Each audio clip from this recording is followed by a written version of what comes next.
Today's episode is a little bit different than what I've done the last, 16 episodes. This is episode 17.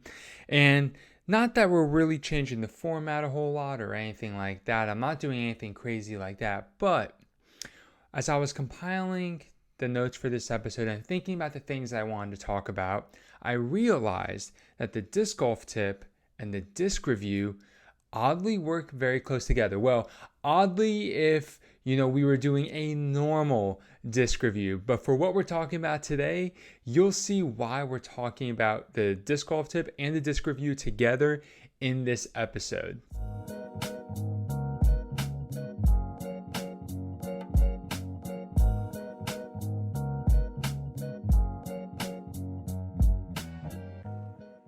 Hey everybody, what is up? It's Antonio. Welcome to episode 17 of Teach Play Disc Golf, a Gladiator disc golf podcast.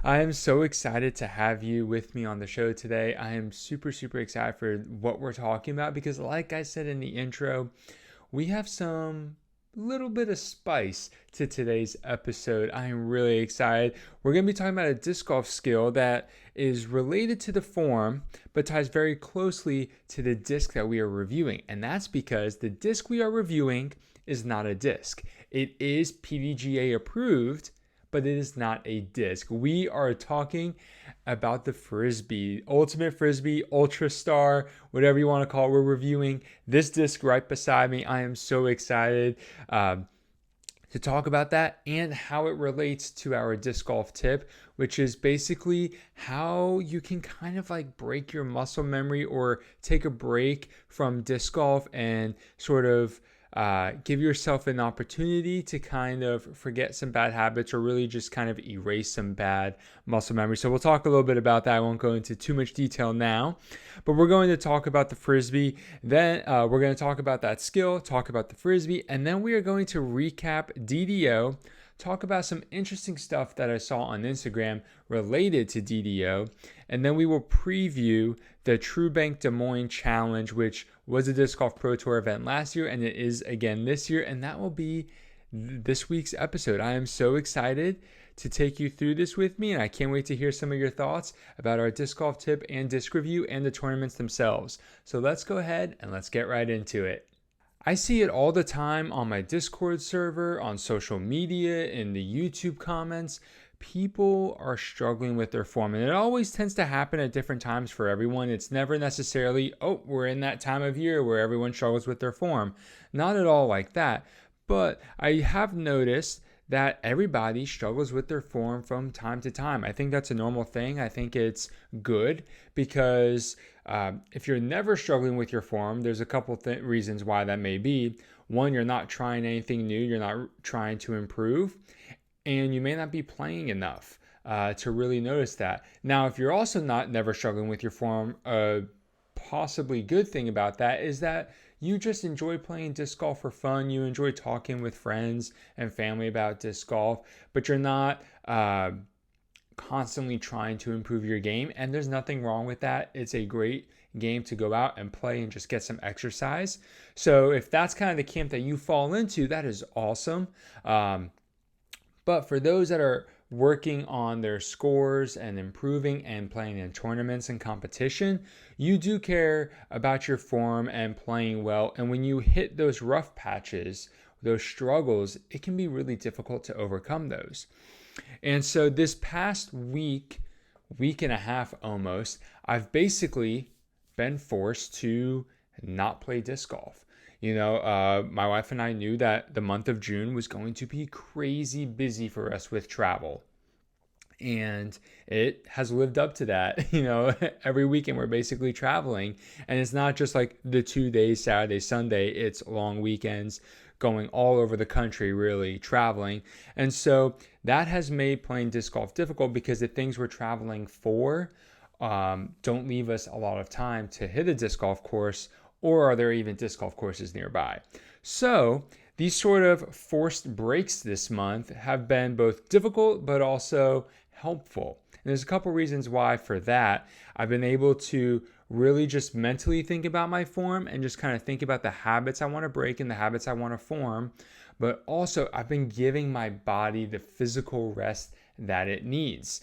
I think we tend to think that because disc golf isn't a high intensity exercise, that it doesn't put some strain and everything on our bodies. And that's just not the case, especially if you play on courses like I play with a lot of elevation and that kind of thing. It can start to wear down your body, even if you're not necessarily feeling exhausted all the time. So with all of this being, struggling with disc golf form and then all the forced breaks that I've basically am forced to take, how are those two things coming together?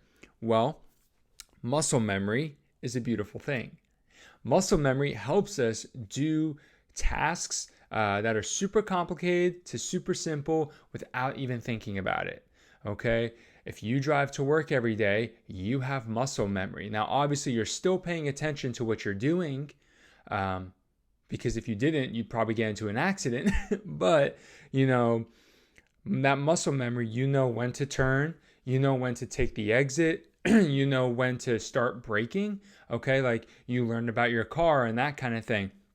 And then muscle memory, opening a door. You don't have to actively think about, how do I open this handle? Do I pull the handle down? Do I twist the handle? You've developed muscle memory. And those are from more complicated things like driving, which can be high engagement, to just opening a door handle. Well, the same thing for disc golf. Muscle memory is a beautiful thing because it helps us retain the good habits. When you're really hitting a putting stroke or your form is in a really good spot, you're finding that you're doing the same things over and over. Muscle memory. But the same thing happens when we are struggling, when we keep missing our putts. We tend to keep having the same miss, right? Oh, I keep missing high and right, or oh, I keep missing low and left. And same thing with our drives when things just aren't clicking. And that's because muscle memory, while it's great to help us retain good habits, especially when we're not doing things a lot over a span of time because we're having some breaks, it can also make it more difficult for us to break bad habits when we're doing the same thing over and over and over without breaks. And so one of the first couple episodes of this show, I talked about how rest is really important. And today's episode is similar to that in that taking an unexpected rest for me wasn't, like I said, exactly planned, but it's not the worst thing because I've been able to take my rest and do something else disc related to kind of bring me to a different mindset. And that's because what I have found over the last week is that by being on a forced break, I've been playing more Frisbee. I've been playing catch by myself, basically doing MTA, throwing the disc up into the air and catching it. And one of the things that I'm finding is that without even thinking about it, I went to my ultimate Frisbee days. I went to my ultimate Frisbee form. I added some adjustments because I knew, I knew that this could help me in disc golf and it can help me here as well. And I just found that by throwing a different type of disc, a Frisbee to be exact, I was able to really get out of my head and actually feel like I've improved my form.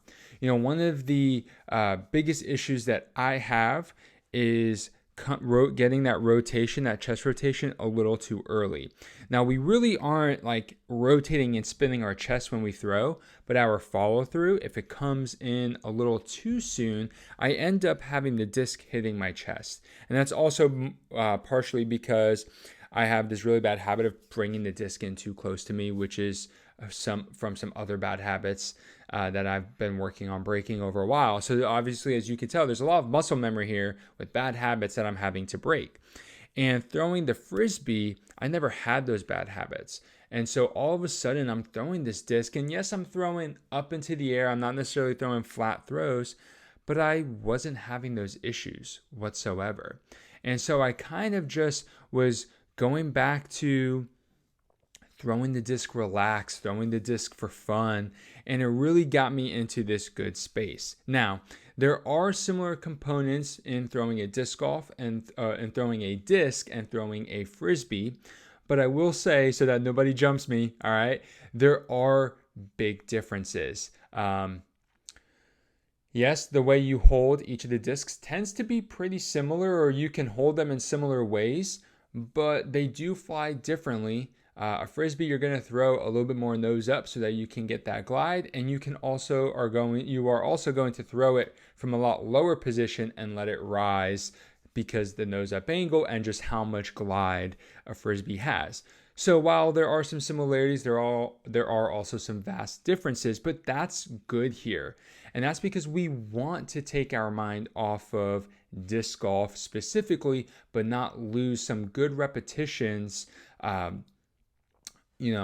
could translate back to disc golf. And so, although the sports are different, you can have a lot more fun and be a lot more relaxed throwing a frisbee because it's slower, it's glidier, it's typically more understable than any disc we might have in the bag.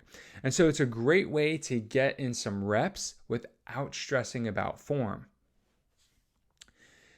And there's a couple reasons for that. Like I mentioned, throwing from the low and getting the disc to rise and lift high, a frisbee is pretty much made for standstill throws and for catching. And so your whole mindset is a lot different when you're throwing a frisbee. You're not working on an X step. Even the only time that an ultimate frisbee player is doing a run up is on the huck. And if you don't know what the huck is, it's basically think of like a kickoff in football. You have the kicker running to the ball or jogging to the ball, however you want to talk about it, before he kicks it to gain momentum. So in ultimate frisbee, the player who's hucking the disc down on this sort of kickoff is going to take a couple steps to build momentum behind the disc and will more than likely do an X step like disc golf. But that is the only time that an ultimate frisbee player is moving when they throw. Every other time is a pivot or a standstill. And the pivot normally leads into the standstill. And so you have a lot of simplified movement when you're throwing the frisbee. And so with this sort of change in mindset, you tend to not worry about a couple things. And I have just found that over the last week of doing this, I've been able to really take my disc golf brain and put it on the shelf and let it rest and really just have fun throwing the disc, throwing the frisbee, throwing the lid, and really just, working out some kinks in my form, but really overall just having fun and doing something different, although similar. And what that's done for my muscle memory is it's like, okay, we remember doing this, but we also don't have a lot of bad habits to break, and we're also not stressed and tense about what we're actually doing. So there's been a lot of positive things to come from that, and so that's been really enjoyable. And I want to encourage you with this. If you are struggling to fix your form and that kind of thing, you may want to give throwing I should have said this a lot sooner, so I apologize for that. But what I was getting at is like, hey, if you're struggling with your form and your muscle memory, try throwing a frisbee. Whether it's by yourself or with family, like most people can throw a frisbee even if they've never picked it up before. It's pretty simple. It's pretty easy. The frisbee is very forgiving. Try doing that because it just changes your mindset and the way you're looking at what your body is actually doing. You don't start thinking about it a lot. So it can be something that is super helpful and can really get you out of your mind while also still doing a disc flying activity. Now, I am hoping to play later this week. Probably, I didn't get to play today, a Tuesday when I record. Probably not going to get to play tomorrow, Wednesday. Hopefully we'll get to play Thursday, and then I won't get to play the rest of the weekend. And so things have just been crazy like that. So I'm hoping to play on Thursday, and I'm really excited to just kind of see what the last week of just throwing a frisbee has been for me. And I'm really excited to share those results with you. So that's basically that. Now I want to transition from talking about this skill and why it's helpful to maybe throw a frisbee and to talk about the disc itself or the frisbee itself. So like I mentioned earlier, for our review, we are going to be talking about the ultimate frisbee. Now, not just any frisbee that you go pick up is PDGA approved, okay? But the Discraft Ultrastar, in case you didn't know, Discraft made a lot of their money and made their name in ultimate frisbee. Yes, they've had discs for a long time in the world of disc golf, but Ultimate Frisbee has always been more popular than disc golf. Maybe now they're a little bit more equal, but that's kind of where Discraft made a lot of their names and their recognition in the Ultimate Frisbee world. So the Ultrastar is actually PDGA approved. And what I have here is not an Ultrastar necessarily. It is a Discraft Frisbee, but it's one of those like glow in the sun ones that turns purple in the sun. But this Frisbee is probably about actually, let me think. I had it my first year teaching in Texas. So our second year, we're looking at about 4 or 5 years old. So it no longer turns purple in the sun, which is a little sad. But I mean, this is 175 gram Discraft Sport Disc is what it calls here. So it's not the Ultrastar, but it's very similar. And that's because the Ultrastars are basically approved for Ultimate Frisbee competition. And then obviously they are also PDGA approved. And so this, since it glows and everything, is not approved for that. But it's pretty much the same kind of disc. It just glows. But yeah, so we have a Ultrastar wannabe here, still by Discraft and everything, 175 grams. But basically, a Frisbee, we do not have necessarily, as from what I could find, any outlined flight numbers. So the flight numbers that I'm going to give you are just based on my experience of, 8 years of throwing discs, or 8 or 9 years of throwing discs / Frisbees. And even more than that if you count when I would play Ultimate Frisbee in high school at camps and whatnot and for fun. So going more closer to 15. And I'm going to say that following disc golf's flight numbering system that is pretty much made popular by Innova, I'm going to give an Ultrastar, a Frisbee, 1 speed, maximum glide of 7. I'm going to say -4 turn. You could convince me maybe -3 turn, but I'm definitely not giving you -2 turn. So -4 turn, maybe -3, and 0 fade. I wouldn't give it any fade whatsoever. This disc only fades if you throw it softly or you throw it on what we will call hyzer, or I believe inside out in Ultimate Frisbee lingo, and you give it a lot of air and let it kind of come back for a more steep hyzer, so to speak. But this disc, when thrown flat, is not going to fade. It will turn, and depending how hard you threw it flat, it may just turn and burn, or it may turn and finish flat. Just, depending on the speed that you threw it. But yeah, so I would say 1, 7, -4, 0 for an Ultimate Frisbee. Now, if you've never picked one up, you're missing out on a lot of fun stuff. So as you can tell, it's a lot wider. I have a glitch right here. It's a lot bigger than a glitch than another disc. I have a driver right here as well, a lot bigger than a driver. So it's large. It's also quite tall, probably a solid inch, maybe a little bit more in height. It has a ribbed edge here. So these Discraft approved ones, like I said, this is not necessarily an Ultrastar, but it's very similar to it. Just glows in the dark.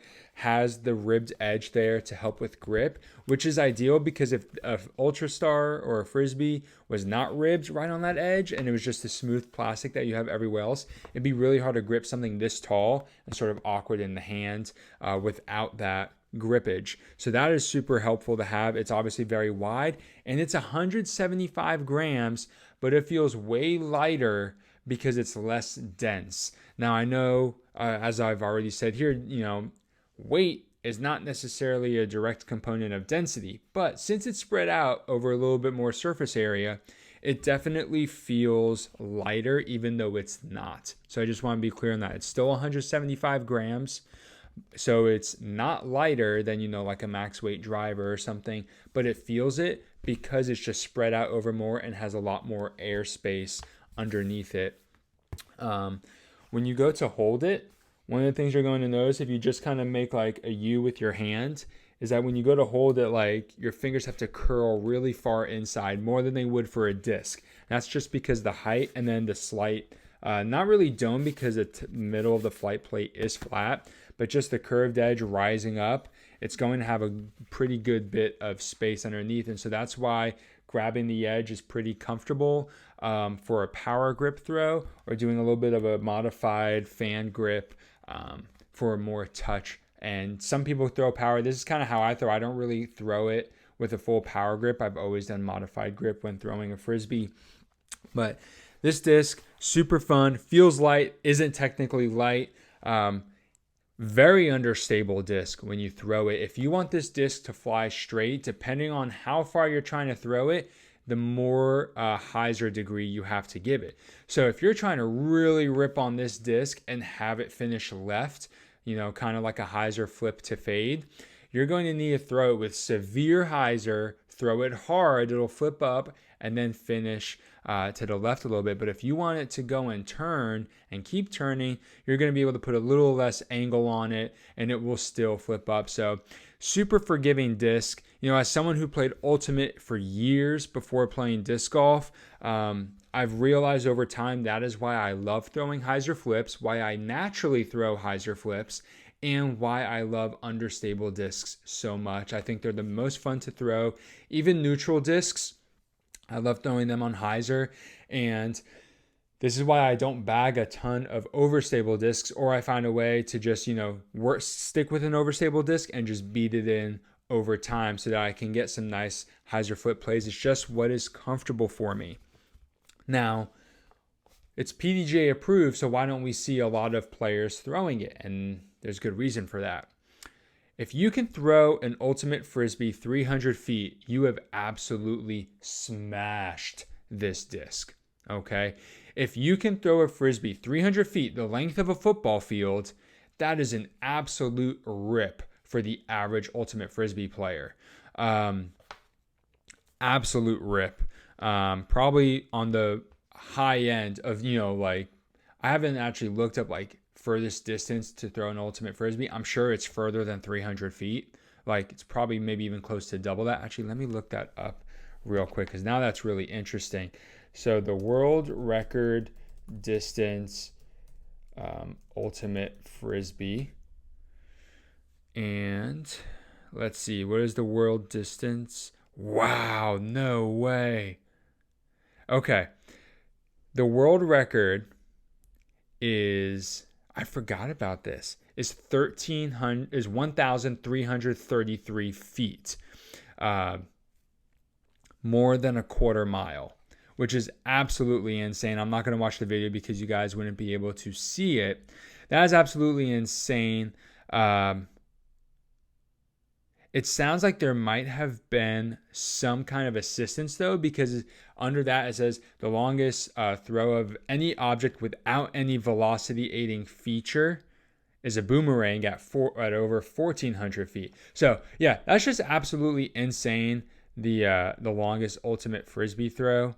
It looks like there's a couple variations, but basically, 1,300 feet just blows it out. But the average person, that's what I'll stick with here. The average person, if they can throw a Frisbee 300 feet, the length of a football field, that is a really, really good throw. Because it just is, given how understable this disc is and how much height you would have to get under it for it to just glide and glide and glide forever.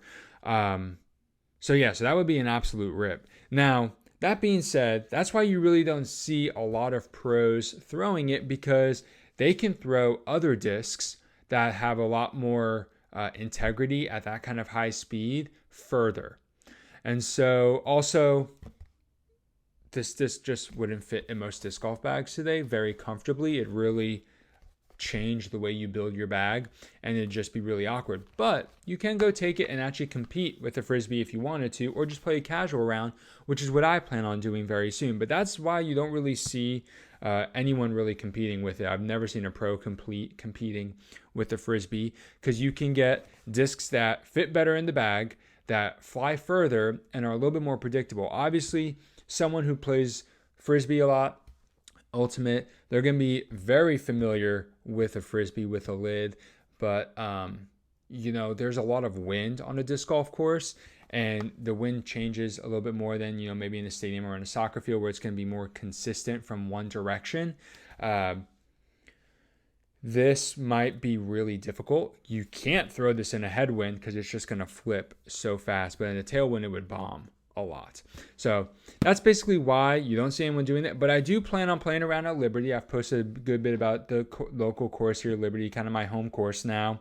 And I want to definitely play with this Frisbee out there because it's a nice short course, but it has some pretty cool lines. And I think it could work really well with a Frisbee. So I've been meaning to do it, and I will definitely share my experience in a future episode and probably make an Instagram reel or YouTube short about that and everything. So that is the disc review.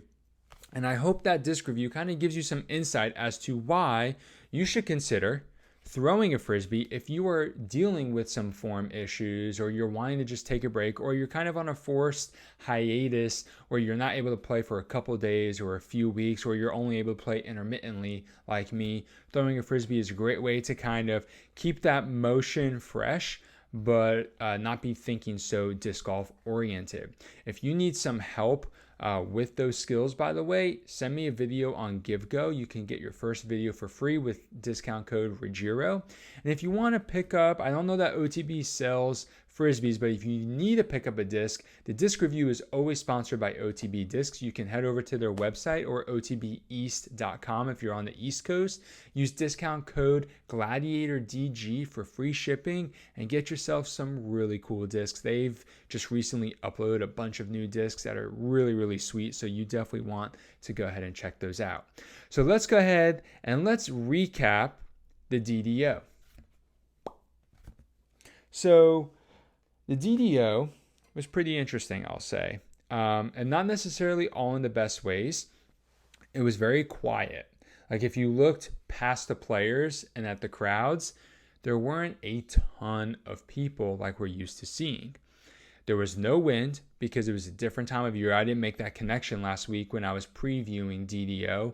I didn't realize that. So there was no wind really to account for.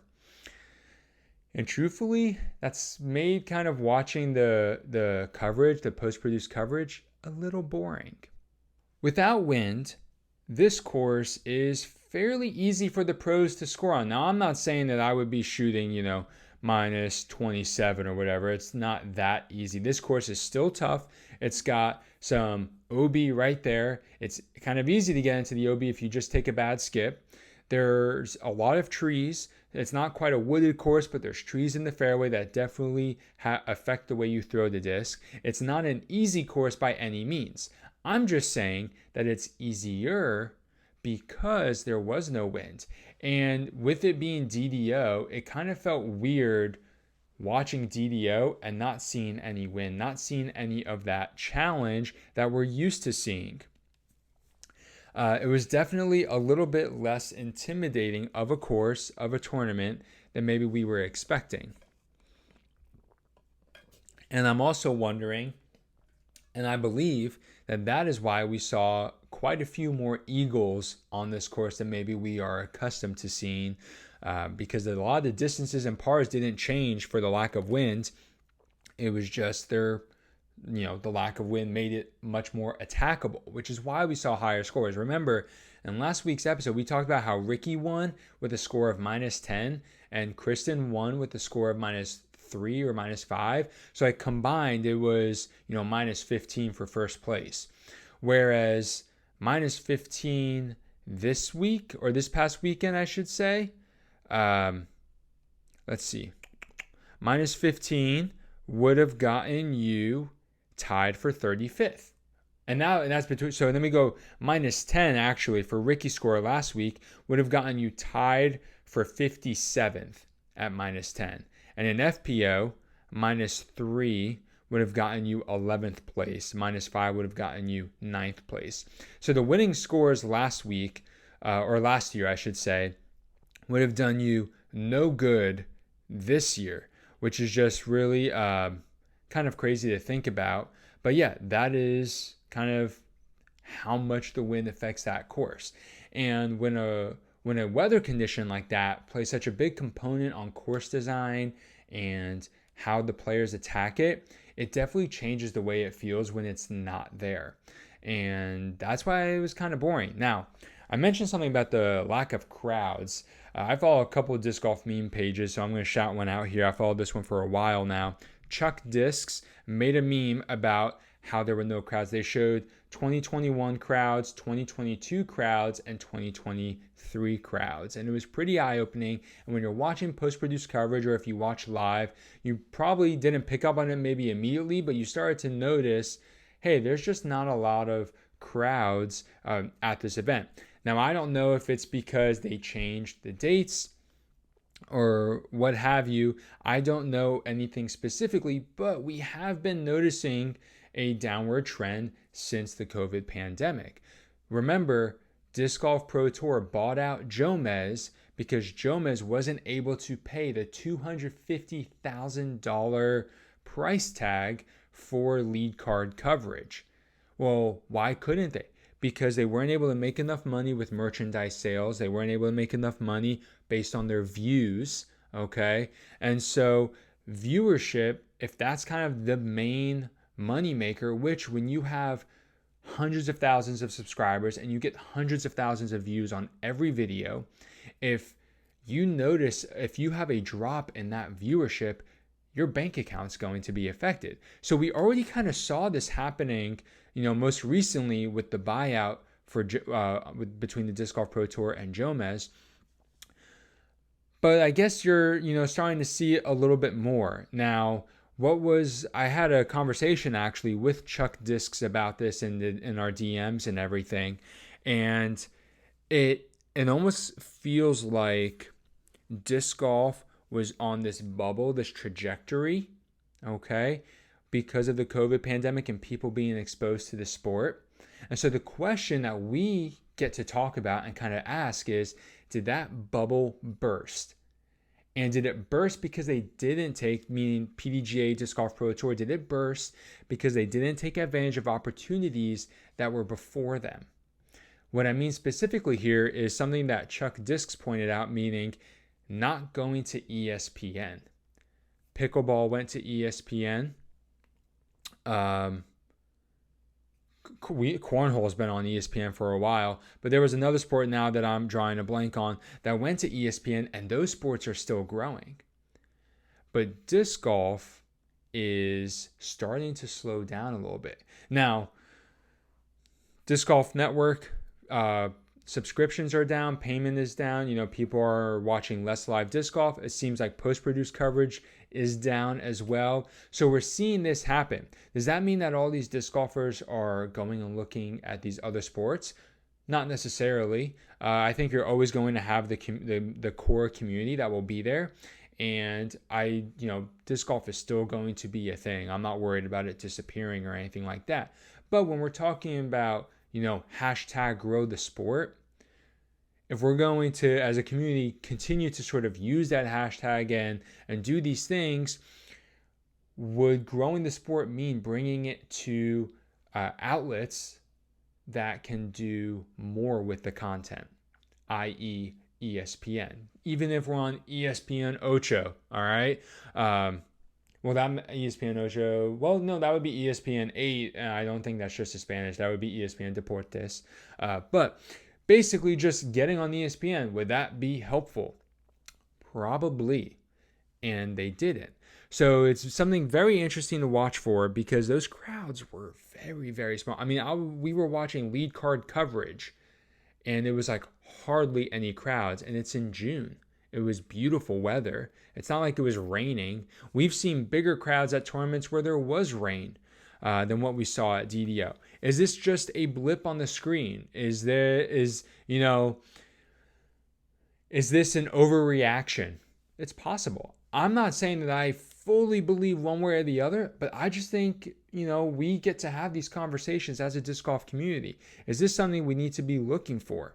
Now, I don't know what the answer is. I guess I'm going to start paying more attention to a lot of footage and just kind of seeing, is this a trend or was that just a blip on the screen? Let me know in the comments on YouTube or leaving a review for the episode or just DMing me on Instagram at Gladiator Disc Golf. What do you think? Are we seeing that bubble kind of burst? Are we seeing just a blip on the screen? What do you think PDGA and Disc Golf Pro Tour should have done? What do you think they can do? What do you think the future of disc golf looks like? I want to hear from you, so let me know. But enough about all that. Let's go ahead and let's talk about the tournament itself and the players. So we had a great mix of younger and newer talent, especially on the MPO side, duking it out with seasoned vets, even though they might still be young seasoned vets. For specifically, Parker Welk gained a lot of fans over the weekend. Obviously, because he won, people were like, who is this guy? And they're looking him up and they're following him on Instagram. Friends are posting about him. And so everybody's picking up on this guy. They're looking at him. He's Prodigy sponsored.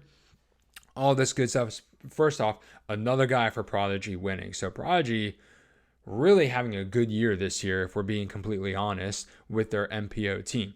So, but there's that. But then also, he seems to have a pretty fun attitude. In round 2, he made a sick putt on hole 9 to save bogey. And I say save bogey because he went OB and then made what seemed like a 60-foot putt between 2 trees and then proceeded to ninja jump through the trees, as a lot of the comments were describing it, as Jeremy Coling described it. So really seems to have a good attitude, picked up a lot of fans. And one thing I'm noticing is that there are just more and more sort of unknown or less popular MPO players really competing this year. If you're active on social media and in the disc golf world, like, you may have heard rumblings of some of these players, but if you're fairly new or you just pop in and out of disc golf to just watch some tournament coverage here or there, you may not have heard about guys like Sullivan Tipton and Silas Schultz. You probably heard of Isaac Robinson and Alden Harris if you followed last year and the year before, but now we have guys like Parker Welk and Evan Scott. And I even think, we've seen Evan Smith showing up a lot. So just a lot of really cool players that are just really popping up and really competing more, being near the top of the leaderboards, just basically showing that, hey, the future of professional disc golf is in good hands. We can also say the very same thing on the FPO side. It was a great tournament and came down to the wire. Going into hole 18, you had multiple players in contention. We had several eagles on hole 18 to force a playoff between Holland Hanley and Haley King. And you had Ella Hansen in the mix as well. But I gotta say, something about the last couple of years of playoffs is that it just seems lackluster. I'm almost like, okay, we're going to the playoffs and it's exciting, but personally, I never get super excited because I'm like, it's going to be a one-hole playoff. One player is going to have a good throw, one player is going to have a bad throw, and then it's going to be easy. Like, I am still waiting for the playoff where it goes one hole, and then another hole, and then another hole, and then another hole. And I think that will make playoffs way more exciting. Obviously, we can't force that. That's on the players when they're competing. But I just don't get as excited as, maybe some of the commenters are getting, or just maybe fans in general are getting about playoffs, because I'm just like, it's probably going to end after this one hole. So to me, it's not that exciting. I think if we were able to get a couple more holes of play, that would be way more exciting. But like I said, there's really no way to force that. But yes, so Haley King won in a playoff against Holland Hanley. And like in that specific instance, Haley made the landing zone, made the island on hole 16, but she still had like a 15-foot putt, and Holland Hanley couldn't make it onto the island. And so it was one of those where Haley could have laid up. She did make the birdie. She ran the putt, which is a risk in and of itself. But it was just one of those things, if both players made the island, that would have been so much more intense. But it's always really frustrating seeing a playoff where it basically is like one player makes the good throw, then one player makes such a bad throw or an egregious error like going OB that it basically means that the player who landed safely can play for par and be totally fine. But enough about that. One thing I've noticed over this year, and I've talked about this a lot, and we saw it last year as well, is the FPO field is getting better pretty much every single week. And it was really good seeing Ella and Holland in contention because they've been so close so many tournaments. It was good for Haley King to get the win. Kristen was in the top 5, but she was a little off this weekend, and that's okay. So let's go ahead and let's run into the results. So on the MPO side of things, we have Parker Welk in first at minus 31, Calvin in second at minus 30. Third place, we had Evan Smith, Matty O, and Alden Harris tied with a score of minus 27. Sixth place was Ezra Robinson, Ricky Wysocki, and those, I almost said another player. Those two at minus 25. Ben Calloway in 8th at minus 24. Mason Marchbanks, Emerson Keith, Joel Freeman tied for 9th at minus 22. So 9 strokes separating the top 10 players. And then on the FPO side of things, we had Haley King, first place at minus 19. Holland Hanley, also minus 19, but in second place because she lost a playoff. Third place, Ella Hansen at minus 18. Fourth place, Kristen Tatar at minus 16. Katrina Allen in fifth place at minus 13. Sixth place, Missy Gannon at minus 10. Seventh place, Deanne Carey at minus 9. Jennifer Allen at minus 8 in eighth place. And Allie Smith in ninth place at minus 5. And then tied for 10th, we had Holly Finley and Kat Murch at minus 4. So we had a 15-stroke separation between first and 10th.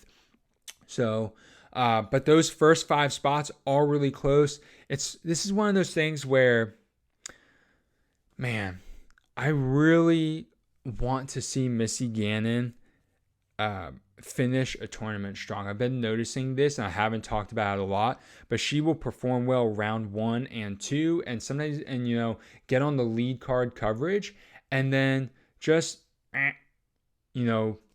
a dud round 3, final round. For example, rounds 1 and 2, she shot 65-65. Then she shot a 70 round 3. So I'm just hoping to kind of see her not only be in contention to be on lead card, but also to potentially win and compete really well, because she was in the hunt. Haley King shot a 67 and a 62 round 1 and 2. Holland Hanley went 63-66. Ella went 64-65. Kristen went 65-66. Katrina Allen went 68-65. So Missy 65-65. She was right in the mix of all of that. But of all those players I just listed, she shot a 70 round 3. The next closest player was Katrina Allen, who shot a 64. So it's just one of those things where something about Missy's game, she's going to have to kind of figure out, how to keep it in high gear that final round. But that is the DDO. And so good tournament overall. Okay to watch. I'm hoping that maybe next year they move it back to, I think it's August or at least July, where it's windier conditions. I think it just makes it more fun to watch. So now the TruBank Des Moines Challenge. Now, if you were like me, you're like, oh yeah, what happened in this one last year? Well, let me remind you. Last year, Simon won in a playoff against Robert Burridge. So that was really cool. That was a really fun tournament to watch. It was going back and forth. They actually went into a playoff, and I actually think that playoff, I think it went multiple holes. I can't remember now, but I think it might have gone multiple holes. What wasn't so cool is afterwards, when Robert Burridge made a super clutch putt, Simon, like a day later or in a post-conference, basically called it lucky and said that it wasn't clutch when it was all luck. And that definitely rubbed some people the wrong way. I still think we all love Simon, but it was like, dude, it was clutch. It wasn't lucky. It's not like he hit a tree and it rebounded into the basket. That would be lucky. This was just clutch. But last year's MPO was a 2-horse race between those guys, Simon and Robert Burridge, because they had a 6-stroke lead over third place. So they weren't even worried about anybody else. It was just the two of them going head to head. Kristen Tatar, of course, she won last year with a 4-stroke lead. But I am super excited for this weekend because there are a lot of big names playing. But most specifically, and the player I want to focus on for a minute here, Paige Pierce is back. She is back. She hasn't competed since the Portland Open at the beginning of June. So this will be her second event of the month, but it will be about 3.5 weeks since she last competed. And one thing I noticed, I went on her profile, she has only maximum played 2 events a month this season. And May, she only played 1 event. So she is averaging about 1.5 events per month. Now, I haven't seen anyone really talking about this. I don't know. I have to go check her socials and just kind of see if she's addressed this, but I haven't seen anything like, why is she not playing every week? What's going on? If you know or you have an idea, please share that with me. I'd love to know more about that. I'm going to be looking into it, especially with this upcoming week with her playing and everything. I'll be really excited to see that. So, the most recent months, only 1 event. So I'm really excited to see her play. She is just great. And I will say this, I am definitely, when the Grip 6 picks come up, I am definitely going to be picking Paige Pierce, because every time she has come back from a break, she has pretty much finished top 5 and she's won 2 of them. So she has a first, and a 5th. So for my Grip 6 picks, when they are open, they're not open right now, I'm definitely going to be picking Paige Pierce. So you should too. That way we can all get first place. But yeah, so I am excited for the Des Moines Challenge. It was a really cool event last year. There were some really cool water carries and some really cool holes. I'm excited to see. We have pretty much all the big names playing. Paul is still over in Europe during the Euro Tour, and there is coverage of those events there. The Konopiste Open was this past weekend. I did not get to watch it, which is why I didn't get to talk about it. I do want to watch it because that course is gorgeous, and that's probably what I will do. But that is all I have for today's episode, guys. I sure hope you enjoyed it. I want to encourage you to reach out to someone this week, teach them and encourage them in the world of disc golf. If you know that they're maybe struggling, bring up my tip about throwing ultimate frisbees, throwing an Ultrastar, just kind of getting out of their head, still doing a throwing disc motion, but not necessarily disc golf. And I want to encourage you to go ahead and get out and play disc golf this week. I'm going to try and play on Thursday, and I hope you can get out and play this weekend. And that is all I have for you today, everybody. Until next time, have a great round.